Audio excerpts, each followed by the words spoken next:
नमस्कार साथियों, मैं आप सभी का अपने चैनल विपिन एक्सप्रेस न्यूज़ पर एक बार फिर से स्वागत करता हूं। तो मेरे प्यारे साथियों, जैसा कि आप जानते हैं, मैं अपने चैनल पर आप सभी के लिए दैनिक खबरों को जो भी विद्यार्थियों से संबंधित होती हैं उन्हें आप सभी के सामने लाता हूं। ये चैनल मेरे उन सभी भाइयों के लिए है जो किसी प्रकार से, किसी भी सुविधा से या किसी व्यस्तता के कारण समाचार पत्र नहीं पढ़ पाते हैं और उन्हें केवल विद्यार्थी जीवन से संबंधित खबरों को ही जानना होता है और वह इसको जानने में असमर्थ होते हैं। तो यह चैनल उन सभी भाइयों के लिए है। तो आइए बिना विलम्ब किए बात करते हैं आज के दैनिक खबरों की। तो जैसा कि देखते हैं, स्क्रीन पर देख रहे हैं, पहली खबर है, ऑनलाइन प्रशिक्षण में उलझे शिक्षक। परिषदीय प्राइमरी व उच्च प्राइमरी स्कूलों में भले ही बच्चे स्कूल आने लगे हैं, पर स्कूलों में शिक्षक ऑनलाइन प्रशिक्षण में उलझे हैं। शासन के आदेश के चलते एक बच्चा सप्ताह में एक बार ही स्कूल आ पा रहा है। शिक्षा सत्र 2020-21 अंतिम पड़ाव पर है। इस शिक्षा सत्र में कोविड-19 के चलते बच्चे स्कूल नहीं आ पाए हैं। शासन ने 1 मार्च से स्कूलों में बच्चों को बुलाने के आदेश तो जारी कर दिए, पर आदेश के अनुसार प्राइमरी स्कूलों में कक्षा 1 से 5 तक की कक्षाओं में बच्चों को एक दिन ही स्कूल आना है। सुबह को स्कूल पहुंचकर शिक्षक किस बच्चे को स्कूल में बैठाना तथा किसे घर भेजना है, इसी में लगे रहते हैं। इसके अलावा मार्च के इस महीने में शिक्षक ऑनलाइन प्रशिक्षण में भी उलझे हुए हैं। शिक्षकों को कहना है कि 30 मार्च तक प्रत्येक शिक्षक को 25-25 ऑनलाइन प्रशिक्षण प्राप्त करने हैं। ऐसे में बच्चों की पढ़ाई का जहां माहौल नहीं बन पा रहा है, शिक्षकों का यह भी कहना है कि बच्चों के नियमित न आने से पढ़ाई व्यवस्था पहले की तरह पटरी पर नहीं लौट पा रही है। खेल और योग शिक्षा अनिवार्य। सभी सरकारी विद्यालयों में खेल व योग शिक्षा इस बार अनिवार्य की गई है। ऐसे में सभी प्रधानाध्यापकों को आदेश दिए गए कि सप्ताह पढ़ाई के साथ साथ योग और खेल शिक्षा प्रदान की जाए, जिसमें योग शिक्षा नियमित प्रदान करनी होगी। आइए बढ़ते हैं अगली खबर की तरफ। जैसा कि आप जान रहे हैं, अभी हमारे प्रदेश में अशासकीय महाविद्यालयों में असिस्टेंट प्रोफेसर के लिए आवेदन चल रहे हैं, जिसमें लगातार कोई ना कोई खबर आती है। तो आज देखते हैं क्या खबर है। बिना एनओसी फंसे असिस्टेंट प्रोफेसर भर्ती के आवेदन। दूसरी जगह नौकरी कर रहे अभ्यर्थियों के लिए आवेदन कर पाना मुश्किल है।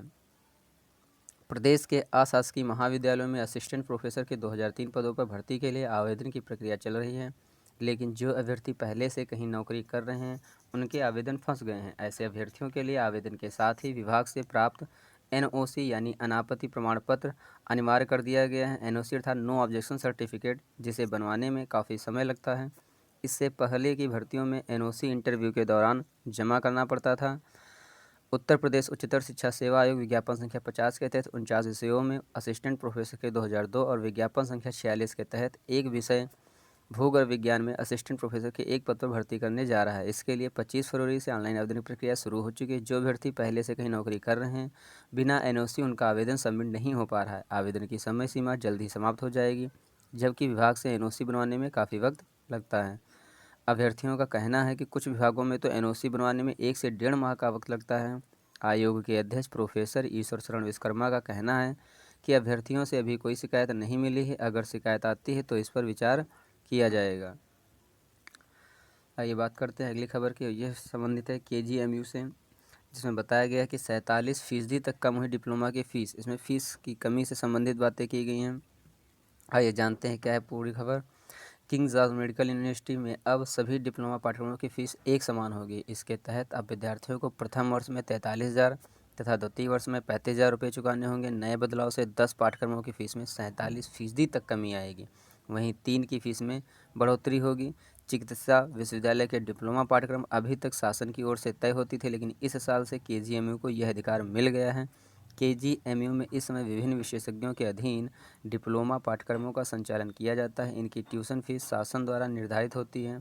अभी तक शासन ने एक्सरे और रेडियोथेरेपी की ट्यूशन फीस 18,000 रुपये निर्धारित कर रखी थी, जबकि अन्य टेक्नीशियन की ट्यूशन फीस 54,000 रुपये थी। इसको देखते हुए केजीएमयू ने अपनी फीस एक्सरे, रेडियोथेरेपी तथा मेडिकल लेबोरेटरी के डिप्लोमा की कुल फीस 27,500 रुपये तथा विभिन्न टेक्नीशियन डिप्लोमा की फ़ीस 63,500 रुपये निर्धारित कर रखी थी।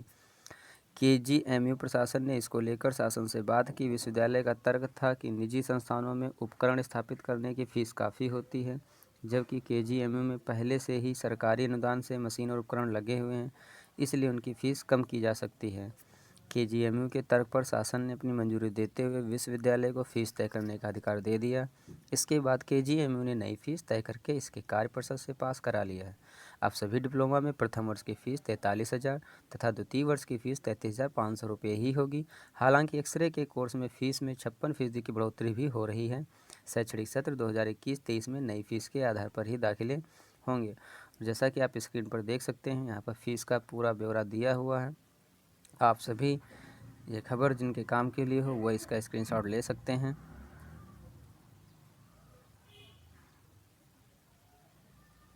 तो आइए बढ़ते हैं अगली खबर की तरफ। आईटीआई के विद्यार्थियों को इंडस्ट्री में 15 दिन की ट्रेनिंग अनिवार्य। राज्य सरकार युवकों को रोजगार से जोड़ने के लिए अब उनके कौशल विकास पर फोकस करेगी। इसके लिए औद्योगिक प्रशिक्षण संस्थानों की भूमिका बढ़ाई जा रही है। अब सभी आईटीआई में इंडस्ट्री की मांग के मुताबिक विद्यार्थियों को प्रशिक्षण दिया जाएगा। यही नहीं, प्रशिक्षित विद्यार्थियों को एमएसएमई से जुड़ी इकाइयों में न्यूनतम 15 दिन की ट्रेनिंग भी दिलाई जाएगी। इस दौरान उन्हें 2 लाख रुपये का बीमा कवर दिया जाएगा। इस व्यवस्था को तत्काल प्रभाव से लागू कर दिया गया है। वहीं ट्रेनिंग के विद्यार्थियों के बिना कोर्स अधूरा माना जाएगा। राज्य कौशल विकास मिशन के निदेशक कुणाल शिल्कू ने बताया कि प्रदेश के 350 आईटीआई में 1.72 लाख विद्यार्थी विभिन्न ट्रेडों में प्रशिक्षण ले रहे हैं। इन विद्यार्थियों में कौशल की दक्षता बढ़ाने के लिए संबंधित आईटीआई एमएमई विभाग से जुड़ी इकाइयों में 15 दिन की अनिवार्य ट्रेनिंग कराएगा। बता दें, आईटीआई अपने स्तर पर विद्यार्थियों को ट्रेनिंग देता रहा है, लेकिन अब उन्हें इंडस्ट्री से जुड़ने का काम भी किया जाएगा। चलिए आगे बढ़ते देखते हैं क्या है।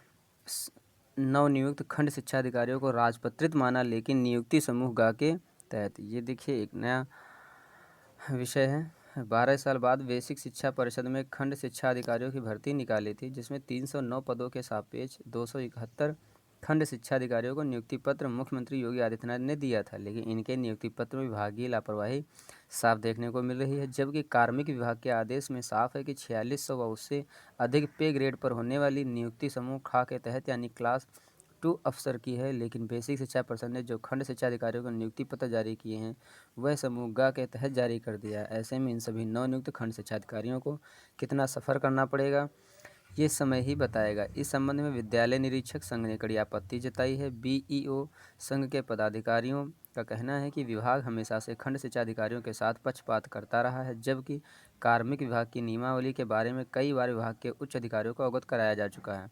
बावजूद उसके कोई ध्यान नहीं दिया जाता है। ऐसा लगता है कि विभाग में उच्च अधिकारियों को नियमों का संज्ञान नहीं है। कार्मिक विभाग तय करता है कि कौन सा कार्मिक किस ग्रुप में है। का खा गा घा खंड शिक्षा अधिकारी प्रारंभ से ही समूह खा में वर्गीकृत हैं, लेकिन विभागीय अधिकारी अनजान बने हुए हैं।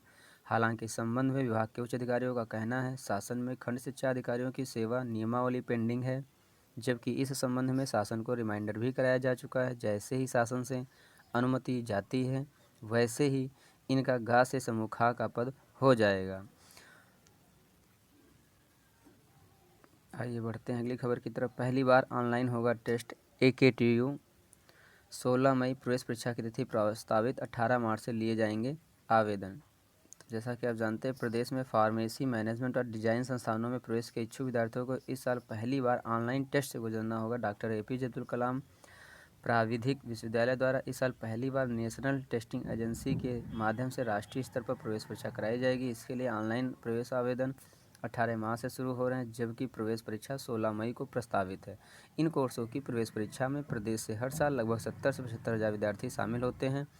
विश्वविद्यालय प्रशासन की हाल में एनटीए अधिकारियों के साथ हुई बैठक में प्रवेश प्रक्रिया से जुड़े मुद्दों पर आम सहमति बनी। इसके अनुसार प्रवेश परीक्षा कंप्यूटर बेस्ड ऑनलाइन होगी और सवाल बहुविकल्पी ही होंगे। हालांकि माइनस मार्किंग होगी या नहीं, इस पर अभी स्थिति स्पष्ट नहीं हो पाई है। एकेटीयू के प्रति कुलपति प्रोफेसर विनीत कंसल ने बताया कि B pharma lateral entry, BTech lateral entry, BFA, BFAD, BDes, BVoc, BHMCT, MBA integrated, MCA lateral entry, MCA integrated कोर्सों के लिए आवेदन 18 मार्च से 17 अप्रैल तक होंगे। प्रवेश परीक्षा 16 मई को आयोजित की जाएगी।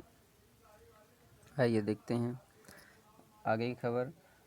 जैसा कि आप जानते हैं, अभी आरओ के आवेदन जारी हैं, जिसमें कुछ तकनीकी खराबी आ रही है वेबसाइट से संबंधित। उत्तर प्रदेश लोक सेवा आयोग इन दोनों आरओ 2021 की भर्ती के लिए ऑनलाइन आवेदन ले रहा है, लेकिन तकनीकी गड़बड़ी से अभ्यर्थियों को आवेदन करने में समस्या आ रही है।